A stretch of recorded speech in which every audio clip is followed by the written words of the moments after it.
Hi, I'm Hayley, founder of 11 Loves, and I'm here with Amber Jackson, former fashion editor of This Morning, celebrity stylist and new mum. And we're going to talk about how to shop when you're in a style rut, what to do with your wardrobe, what pieces you need to bring into your wardrobe, and how to put outfits together. So we have a reel of lovely pieces that we're going to talk about today. First of all, when you're in a style rut, how do you know if you're in a style rut versus just having a bad day? I think a style rut is opening your wardrobe, seeing lots of clothes, not wanting to put any of them on, not feeling confident, just looking at the things being like, oh, I used to wear that, or oh, that doesn't fit me anymore. Seeing a wardrobe full of clothes and then opting for comfort, for your kind of your cozies, your everydays, and then you just, you're not wearing 90% of your wardrobe. And I just think a real lack of inspiration when you're just like looking at stuff in a shop and you're just thinking, oh, I don't know, a bit overwhelmed. Yeah. And you want to be able to get more new things in your wardrobe, but halted and you just don't know where to start. And why do you think women tend to fall into a style rut? Like, what tends to be the kind of catalyst of that? I think women are very guilty of putting themselves last. We're all guilty of making everyone else the priority, making sure everyone else gets out of the house with everything else they need. And then we just gotta go, oh, I'll just put that on. I'll do my makeup in the car and that's me done. Mm-hmm. I definitely do that. And I think you can get into a bit of a rut and then you just start to, you get into bad habits and you just start reaching for the same stuff. And I think giving ourselves just those 2, 4, 5 minutes in the morning to really give ourselves the best opportunity to put a nice outfit together, because also just those 3 minutes in the morning, you're wearing that outfit all day, it's really going to have an impact on your mood for the rest of the day. And something what I was guilty of when I worked this morning, you get up very early in the morning, it's dark, you just want to put your comfies on, and then suddenly it's lunchtime and you're wearing like not work appropriate clothing. So it's confident draining as well, isn't it? Absolutely. Yeah, a bit of colour and a bit of structure, a bit of formality will help so much. Perfect. As a stylist, you advise clients. What do you say to them when they open their wardrobe? Because I think quite often when we're in that sort of style rut, the sort of natural way is just to say, well, just chuck it all out and start again. What's your sort of first step with your clients? First step would be to find out, know what you sit in your wardrobe. Get it all out and clear out the stuff that, we're all guilty of it. We've got those clothes. One day they might fit again. One day I might be asked to go to this black tie event. One day I might do this. And actually, you need a wardrobe that suits your lifestyle. It's all well and good seeing other women on Instagram and being like, oh, that's nice. But if it doesn't suit your lifestyle, there's no place for it in your wardrobe.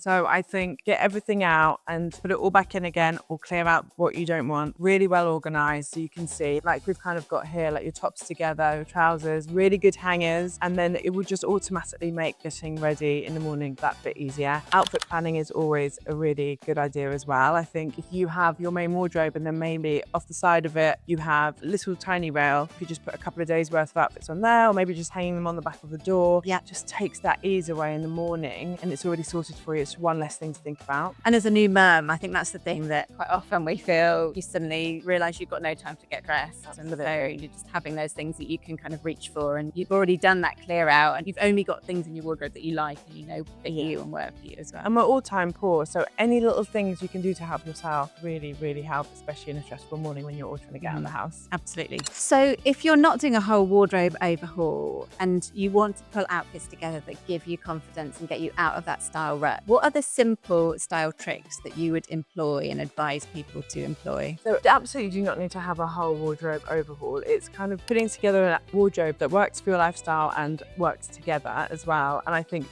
just a necklace, a neck scarf, a structured blazer, those kind of things for me make an outfit elevated. You could just wear simple breton stripe with an elastic waist without the blazer. Yeah. That's very simple and classic and comfortable, but just by adding that blazer, it just elevates that look so much. You've got the shoulder pads, you've got the really good waist detail, and instantly you've gone from elastic weight trousers on a striped top to something that's a bit more business ready. You could wear that with a trainer and still feel really casual. Definitely. The blazer just brings it all together. Yeah. That sort of polish, isn't it? Absolutely. I do just love always adding another layer, like whether it's a jumper on your shoulders or a shirt that open, just elevates it a bit more. And I do, we're all body conscious. I don't love my arms. So if it's really hot, I would wear a vest with like a nice soft linen shirt, cotton shirt over the top, which is really breathable. And it's kind of covering my hips and my bum at the back and my arms, but I'm still kind of floaty, especially on a really hot day. And you're still covered, but you still feel smart. Absolutely. I think finding that fabric that has has that fluidity is really key as well. Absolutely. Because it's a shirt shape, so the sort of reference is smart and polished. Yeah. You've still got all the comfort that you need as well. Also, like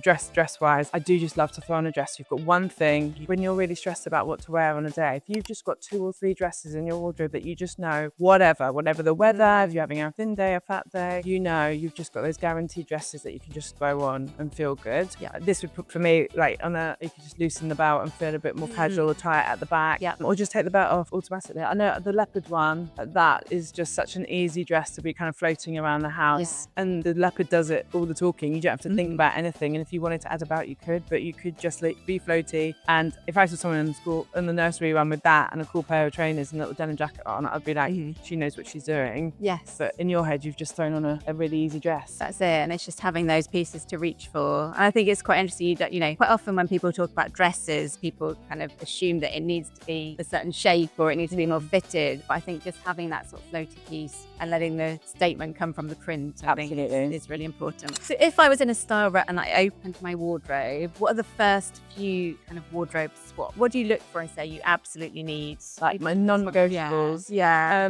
I would say kind of your vest tops, your t-shirts and your shirts, trousers, a couple of skirts, a couple of dresses, a couple of blazers. It's like your capsule. You can kind of do it almost as like a grid. So tops at the top, bottoms in the middle, and jackets at the bottom, folded out on your bed. If you can kind of go across, up, and down, and they all kind of go together, you're nailing it. And I think you still can be on trend and follow trends and have a capsule wardrobe. You have like your classic pieces that you wear, and then you add in maybe a polka dot, or you add in an animal print to it to elevate it. I probably stopped really being that trend led after having my baby, because I just hated this kind of constant turning of clothing. And I think now every time I buy something, I think, how many ways can I wear it, and what does it already go within my wardrobe? Because if it's just standalone in your wardrobe, you're not going to wear it as much as it deserves to be, and you'll get rid of it. And you know, clothes are for wearing, and I think if you're wearing over 50% of your wardrobe, you're doing it right. Yeah, absolutely. Wearing and loving. And I think quite often people feel like if a piece is kind of, you know, has a bit of personality and makes a statement, it's going to go out of fashion. And I think it's kind of finding those prints, like a leopard print, I feel like will never feel dated. Never. Finding those stripes will never feel dated. I think it's finding those kind of prints and those fabrics that will sustain you for years and years. Absolutely. I think that's what it should all be about. And I think, you know, maybe it comes with age, maybe it comes with experience, but I think the way I shop is very different to what I was doing in my 20s. And I think, you know, you start thinking about materials, and you're the only one in the shop like checking the composite stuff, but it's important because polyester is no one's friend. No, absolutely. Fabulous. Huge thanks to Amber. It was so lovely to have her as a guest on our YouTube channel. Let us know if you've ever been in a style rut, which of those tips do you think will be most useful? Follow along for more style, inspiration, tips and tricks from me and some exciting guests.